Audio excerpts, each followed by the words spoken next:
Allora, dicevo che il titolo del libro è Le parabole del manager, quindi l'elemento di novità, sto ripetendo perché non mi hanno filmato prima, quindi l'elemento di novità è collegare la parabola ad alcuni insegnamenti di management.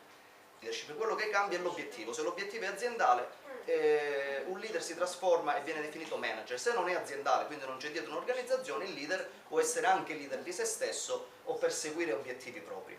E questo penso che sia una delle principali definizioni che c'è di leader, che comunque viene legato alla definizione di manager. Ecco perché io ho scelto nel titolo di mettere una delle due parole, mettere proprio la parola manager. Ci rimane di capire come si lega manager alla parabola. La parabola è un vero e proprio genere letterario, sfrutto l'etimologia della parola anche in questo caso, parabolè, che vuol dire confronto, paragone. Appartiene a una letteratura rurale perché veniva utilizzata? Viene utilizzata come la fiaba, però al contrario della fiaba o della favola, dove ci sono personaggi di fantasia, totalmente di fantasia, in alcune gli animali, in altri no, la parabola può essere un fatto realmente accaduto, infatti è verosimile.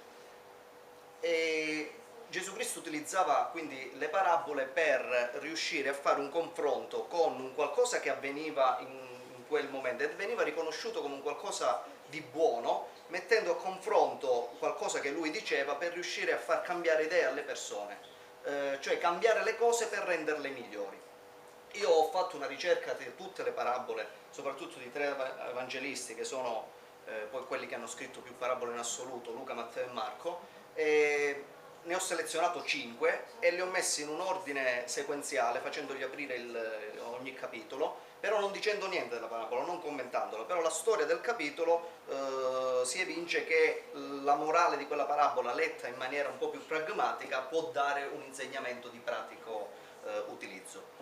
E perché Gesù Cristo utilizzava proprio la parabola? Perché essendo verosimile riusciva ad entrare nell'esperienza delle persone. Io ho scritto questo libro con l'estrema convinzione che Gesù Cristo come personaggio storico sia il più grande leader mai esistito. Basti pensare ad una sola cosa, che ci troviamo a più di 2000 anni dalla sua scomparsa, che uno sia religioso o non lo sia, però come personaggio storico lui riesce ancora ad incuriosire con i discorsi della pratica.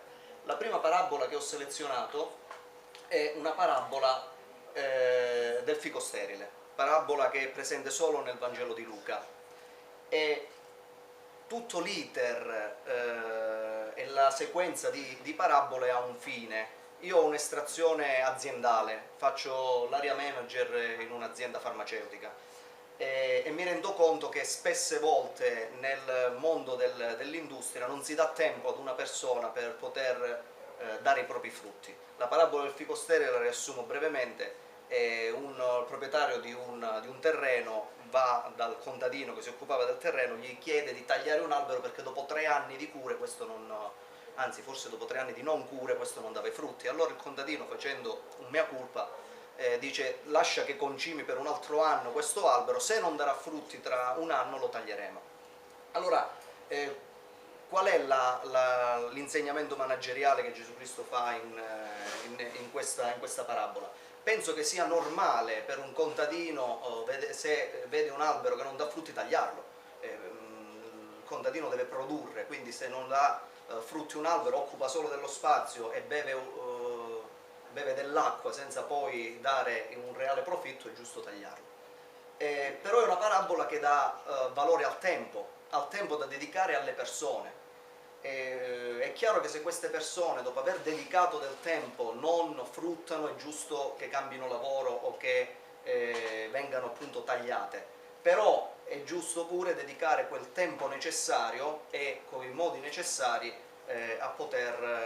perché essi diano del frutto. Dal punto di vista pratico, penso che oggi cambiare una persona sia molto semplice, ma costa di più alla fine che investire sopra almeno un anno della preparazione che un'azienda deve dare.